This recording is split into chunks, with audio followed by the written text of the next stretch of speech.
അധ്യായം 11. ഞാൻ ക്രിസ്തുവിനെ അനുകരിക്കുന്നത് പോലെ നിങ്ങൾ എന്നെ അനുകരിക്കുക. എല്ലാ കാര്യങ്ങളിലും നിങ്ങൾ എന്നെ അനുസ്മരിക്കുന്നതിനാൽ, ഞാൻ നൽകിയ പാരമ്പര്യം അതേപടി സംരക്ഷിക്കുന്നതിനാൽ ഞാൻ നിങ്ങളെ പ്രശംസിക്കും. പുരുഷന്റെ ശിരസ് ക്രിസ്തുവും സ്ത്രീയുടെ ശിരസ് ഭർത്താവും ക്രിസ്തുവിന്റെ ശിരസ് ദൈവവുമാണ് നിങ്ങൾ അറിയണമെന്ന് ഞാൻ ആഗ്രഹിക്കുന്നു. ശിരസ് മൂടിക്കൊണ്ട് പ്രാർത്ഥിക്കുകയോ പ്രവചിക്കുകയോ ചെയ്യുന്ന ഏതൊരു പുരുഷനും തന്റെ ശിരസിനെ അവമാനിക്കുന്നു. ശിരസ് മൂടാതെ പ്രാർത്ഥിക്കുകയോ പ്രവചിക്കുകയോ ചെയ്യുന്ന ഏതൊരു സ്ത്രീ തന്റെ ശിരസിനെ അവമാനിക്കുന്നു. അവളുടെ തല മുണ്ഡനം ചെയ്യുന്നതിന് തുല്യമാണ്. സ്ത്രീ ശിരോവസ്ത്രം ഉപയോഗിക്കുന്നില്ലെങ്കിൽ മുടി മുറിച്ചുകളയും. മുടി മുറിക്കുന്നതും തല ക്ഷൗരം ചെയ്യുന്നതും അവൾക്ക് ലജ്ജാകരമെങ്കിൽ ശിരോവസ്ത്രം തിരിഞ്ഞിട്ട്. പുരുഷൻ ദൈവത്തിന്റെ പ്രതിച്ഛായയും മഹിമയുമാകിയാൽ അവൻ തല മൂടുന്നു. സ്ത്രീയാകട്ടെ പുരുഷന്റെ മഹിമയാണ്. പുരുഷൻ സ്ത്രീയിൽ നിന്നല്ല, സ്ത്രീ പുരുഷനിൽ നിന്നാണ് ഉണ്ടായത്. പുരുഷൻ സൃഷ്ടിക്കപ്പെട്ടത് സ്ത്രീക്ക് വേണ്ടിയാണ്, സ്ത്രീ സൃഷ്ടിക്കപ്പെട്ടത് പുരുഷന് വേണ്ടിയാണ്. ദൂതന്മാരെ ആദരിച്ച് വിധേയത്വത്തിന്റെ പ്രതീകമായ ശിരോവസ്ത്രം അവൾക്കുണ്ടായിരുന്നു. കർത്താവിൽ പുരുഷനും സ്ത്രീയും പരസ്പരം ആശ്രയിച്ചാണ് നിലകൊള്ളുന്നത്. എന്തെന്നാൽ സ്ത്രീ പുരുഷനിൽ നിന്ന് ഉണ്ടായതുപോലെ ഇന്ന് പുരുഷൻ സ്ത്രീയിൽ നിന്ന് പിറക്കുന്നു.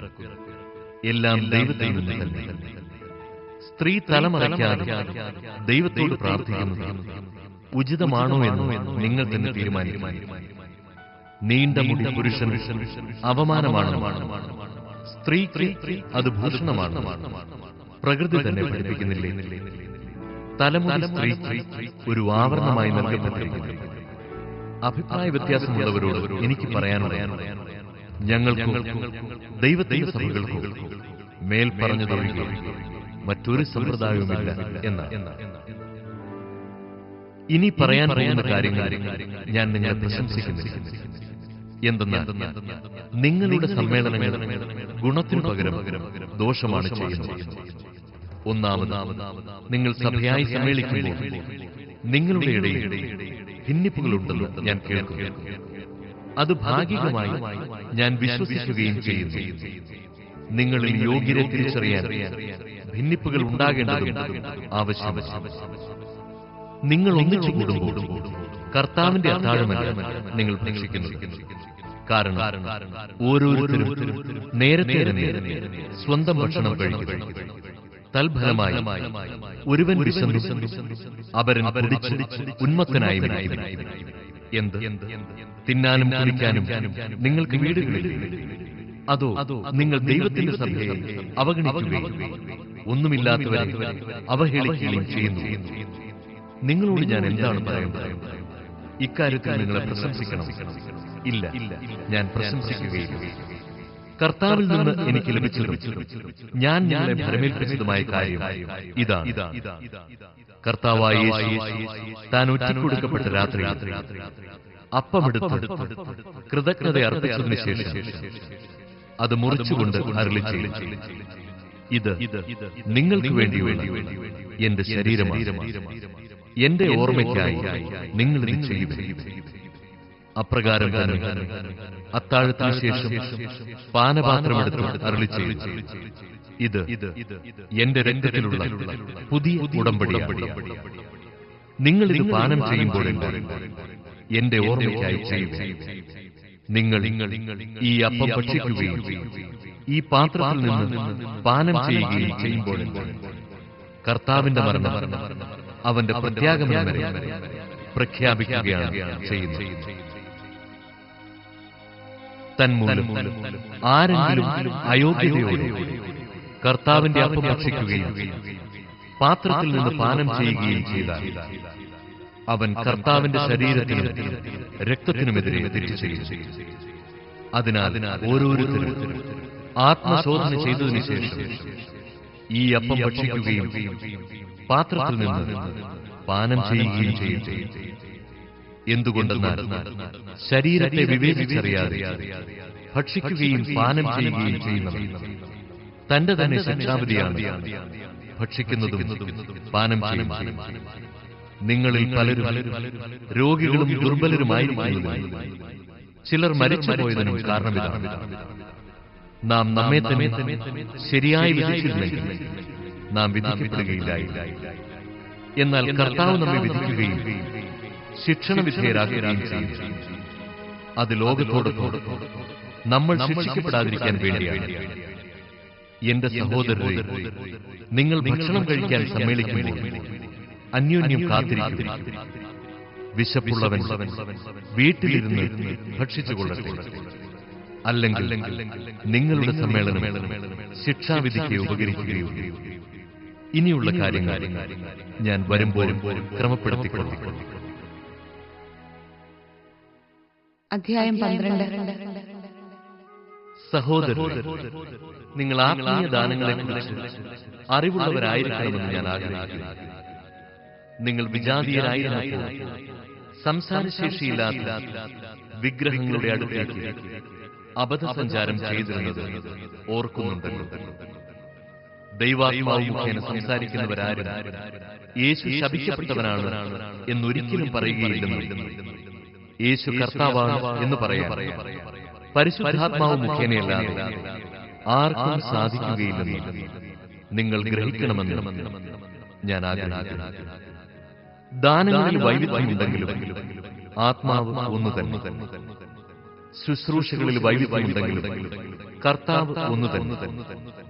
പ്രവൃത്തികളിൽ വൈവിധ്യമുണ്ടെങ്കിലും എല്ലാവർക്കും എല്ലാറ്റിനും പ്രചോദനം നൽകുന്ന ദൈവം ഒന്നു തന്നെ. ഓരോരുത്തരിലും ആത്മാവ് വെളിപ്പെടുന്നത് പൊതു നന്മയ്ക്ക് വേണ്ടിയാണ്. ഒരേ ആത്മാവ് തന്നെ ഒരാൾക്ക് വിവേകത്തിന്റെ വചനം, മറ്റൊരാൾക്ക് ജ്ഞാനത്തിന്റെ വചനവും നൽകുന്നു. ഒരേ ആത്മാവ് തന്നെ ഒരുവന് വിശ്വാസം, വേറൊരുവന് രോഗശാന്തിക്കുള്ള വരവും നൽകുന്നു. ഒരുവന് അത്ഭുതങ്ങൾ പ്രവർത്തിക്കാൻ ശക്തിയും, മറ്റൊരുവന് പ്രവചിക്കാൻ വരം, വേറൊരുവന് ആത്മാക്കളെ വിവേചിച്ചറിയാൻ കഴിവും, വേറൊരുവന് ഭാഷാപരവും, വേറൊരുവന് വ്യാഖ്യാനത്തിനുള്ള വരവും അതേ ആത്മാവ് തന്നെ നൽകുന്നു. തന്റെ ഇച്ഛയ്ക്കൊത്ത് ഓരോരുത്തർക്കും പ്രത്യേക പ്രത്യേക ദാനങ്ങൾ നൽകുന്ന ഒരേ ആത്മാവിന്റെ തന്നെ പ്രവൃത്തിയാണ് ഇതെല്ലാം. ശരീരമൊന്നാണെങ്കിൽ അതിൽ പല അവയവങ്ങളും, അവയവങ്ങൾ പലതെങ്കിലും അവയെല്ലാം ചേർന്ന് ഏക ശരീരമായി. അതുപോലെ തന്നെയാണ് ക്രിസ്തു. നമ്മളെല്ലാവരും ഒരേ ആത്മാവിൽ ഏക ശരീരമാകാൻ ജ്ഞാനസ്നാനമേറ്റു. യഹൂദരെന്നും ഗ്രീക്കുകാരെന്നും അടിമകളെന്നും സ്വതന്ത്രരെന്നും ഭേദം കൂടാതെ ഒരേ ആത്മാവിനെ പാനം ചെയ്യാൻ എല്ലാവർക്കും സാധിച്ചു. ഒരു അവയവമേ പലത് ചേർന്നതാണ് ശരീരം. ഞാൻ കൈയല്ലാത്തതിനാൽ ശരീരത്തിന്റെ ഭാഗമല്ല എന്ന് കാൽ പറഞ്ഞാൽ അത് ശരീരത്തിന്റെ ഭാഗമല്ലെന്ന് വരുന്നു. അതുപോലെ തന്നെ ഞാൻ കണ്ണല്ലാത്തതിനാൽ ശരീരത്തിന്റെ ഭാഗമല്ല എന്ന് ചെവി പറഞ്ഞാൽ അത് ശരീരത്തിന്റെ ഭാഗമല്ലെന്ന് വരുന്നു. ശരീരം ഒരു കണ്ണ് മാത്രമായിരുന്നെങ്കിൽ ശ്രവണം സാധ്യമാകുന്നത് എങ്ങനെ? ശരീരം ഒരു ചെവി മാത്രമായിരുന്നെങ്കിൽ ഘ്രാണം സാധ്യമാകുന്നത് എങ്ങനെ? എന്നാൽ ദൈവം സ്വന്തം ഇഷ്ടമനുസരിച്ച് ഓരോ അവയവവും ശരീരത്തിൽ ക്രമപ്പെടുത്തി. എല്ലാം ഒരു അവയവമായിരുന്നു ശരീരം എവിടെയാകുമായിരുന്നു? ഇപ്പോഴാകട്ടെ പല അവയവങ്ങളും ഒരു ശരീരവുമാണ്. കണ്ണിന് കൈയോട് എനിക്ക് നിന്നെക്കൊണ്ട് ആവശ്യമില്ല എന്ന്, തലയ്ക്ക് കാലിനോട് എനിക്ക് നിന്നെക്കൊണ്ട് ഉപയോഗമില്ല എന്ന് പറയുക സാധ്യമല്ല. നേരെ മറിച്ച് ദുർബലങ്ങളെന്ന് കരുതപ്പെടുന്ന അവയവങ്ങളാണ് കൂടുതൽ ആവശ്യമായിരിക്കുന്നത്. മാന്യങ്ങളല്ലെന്ന് കരുതപ്പെടുന്ന അവയവങ്ങൾക്ക് നമ്മൾ കൂടുതൽ മാന്യത കൽപ്പിക്കുകയും ഭംഗി കുറഞ്ഞവയെന്ന് കരുതപ്പെടുന്നവയെ കൂടുതൽ അലങ്കരിക്കുകയും ചെയ്യും. ഭംഗിയുള്ള അവയവങ്ങൾക്ക് ഇവയൊന്നും ആവശ്യമില്ല. ദൈവമാകട്ടെ അപ്രധാനങ്ങളായ അവയവങ്ങൾ കൂടുതൽ പ്രാധാന്യം ലഭിക്കത്തക്ക വിധം ശരീരം സംവിധാനം ചെയ്തിരിക്കുന്നു. അത് ശരീരത്തിൽ ഭിന്നിപ്പുണ്ടാകാതെ അവയവങ്ങൾ പരസ്പരം തുല്യ ശ്രദ്ധയോടെ വർത്തിക്കേണ്ടതിന് ഒരവയവം വേദന അനുഭവിക്കുമ്പോൾ എല്ലാ അവയവങ്ങളും വേദന അനുഭവിക്കുന്നു. ഒരു അവയവം പ്രശംസിക്കപ്പെടുമ്പോൾ എല്ലാ അവയവങ്ങളും സന്തോഷിക്കും. നിങ്ങൾ ക്രിസ്തുവിന്റെ ശരീരവും ഓരോരുത്തരും അതിലെ അവയവങ്ങളുമാണ്. ദൈവം സഭയിൽ ഒന്നാമത് അപ്പസ്തോലന്മാരെയും രണ്ടാമത് പ്രവാചകന്മാരെയും മൂന്നാമത് പ്രബോധകരെയും തുടർന്ന് അത്ഭുത പ്രവർത്തകർ, രോഗശാന്തി നൽകുന്ന സഹായകർ, ഭരണകർത്താക്കൾ, വിവിധ ഭാഷകളിൽ സംസാരിക്കുന്നവർ എന്നിവരെയും നിയമിച്ചിരിക്കുന്നു. എല്ലാവരും അപ്പസ്തോലർ, എല്ലാവരും പ്രവാചകർ, എല്ലാവരും പ്രബോധകർ, എല്ലാവരും അത്ഭുത പ്രവർത്തകർ, എല്ലാവർക്കും രോഗശാന്തിക്കുള്ള വരങ്ങളുണ്ട്, എല്ലാവരും വിവിധ ഭാഷകളിൽ സംസാരിക്കുന്നുണ്ട്, എല്ലാവരും വ്യാഖ്യാനിക്കുന്നുണ്ട്. എന്നാൽ ഉത്കൃഷ്ടദാനങ്ങൾക്ക് വേണ്ടി തീഷ്ണമായി അഭിലഷിക്കും. ഉത്തമമായ മാർഗം ഞാൻ നിങ്ങൾക്ക് കാണിച്ചു തരാം. അധ്യായം 13. ഞാൻ മനുഷ്യരുടെയും ദൈവദൂതന്മാരുടെയും ഭാഷകളിൽ സംസാരിച്ചാൽ എനിക്ക് സ്നേഹമില്ലെങ്കിൽ ഞാൻ മുഴങ്ങുന്ന ചേങ്ങിലെ ചിലമ്പുന്ന കൈത്താളമോ ആണ്. എനിക്ക് പ്രവചനപരമുണ്ടായിരിക്കുകയും സകല രഹസ്യങ്ങളും ഞാൻ ഗ്രഹിക്കുകയും സകല വിജ്ഞാനവും മലകളെ മാറ്റാൻ വിശ്വാസവും എനിക്കുണ്ടായ സ്നേഹമില്ലെങ്കിൽ ഞാൻ ഒന്നുമല്ല. ഞാൻ എന്റെ സർവ്വസമ്പത്തും ദാനം ചെയ്താൽ, എന്റെ ശരീരം ദഹിപ്പിക്കാൻ വിട്ടുകൊടുത്താലും സ്നേഹമില്ലെങ്കിൽ എനിക്ക് ഒരു പ്രയോജനവുമില്ല. സ്നേഹം ദീർഘക്ഷമയും ദയയുമുള്ളതാണ്. സ്നേഹം അസൂയപ്പെടുന്നില്ല, ആത്മപ്രശംസ ചെയ്യുന്നില്ല, അഹങ്കരിക്കുന്നില്ല. സ്നേഹം അനുചിതമായി പെരുമാറുന്നില്ല, സ്വാർത്ഥം അന്വേഷിക്കുന്നില്ല, കോപിക്കുന്നില്ല, വിദ്വേഷം പുലർത്തുന്നില്ല, അത് അനീതിയിൽ സന്തോഷിക്കുന്നില്ല, സത്യത്തിൽ ആഹ്ലാദം കൊള്ളുന്നു. സ്നേഹം സകലതും സഹിക്കുന്നു, സകലതും വിശ്വസിക്കുന്നു, സകലതും പ്രത്യാശിക്കുന്നു, സകലത്തെയും അതിജീവിക്കുന്നു. സ്നേഹം ഒരിക്കലും അവസാനിക്കുന്നില്ല. പ്രവചനങ്ങൾ കടന്നുകളഞ്ഞു, ഭാഷകളില്ലാതാകും, വിജ്ഞാനം തിരോഭിക്കുന്നു. നമ്മുടെ അറിവും പ്രവചനവും അപൂർണമാണ്. പൂർണ്ണമായവ ഉദിക്കുമ്പോൾ അപൂർണമായവ അസ്തമിക്കുന്നു. ഞാൻ ശിശുവായിരുന്നപ്പോൾ ശിശുവിനെ പോലെ സംസാരിച്ചു, ശിശുവിനെ പോലെ ചിന്തിച്ചു, ശിശുവിനെ പോലെ യുക്തിവിചാരം. എന്നാൽ പ്രായപൂർത്തി വന്നപ്പോൾ ശിശു സഹജമായവ ഞാൻ കൈവിടും. ഇപ്പോൾ നമ്മൾ കണ്ണാടിയിലൂടെ അവ്യക്തമായി കാണും, അപ്പോഴാകട്ടെ മുഖാഭിമുഖം ദർശിക്കും. ഇപ്പോൾ ഞാൻ ഭാഗികമായി അറിയും, അപ്പോഴാകട്ടെ ദൈവം എന്നെ പൂർണ്ണമായി അറിയുന്നതുപോലെ ഞാനും പൂർണ്ണമായി അറിയും. വിശ്വാസം, പ്രത്യാശ, സ്നേഹം ഇവ മൂന്നും നിലനിൽക്കുന്നു.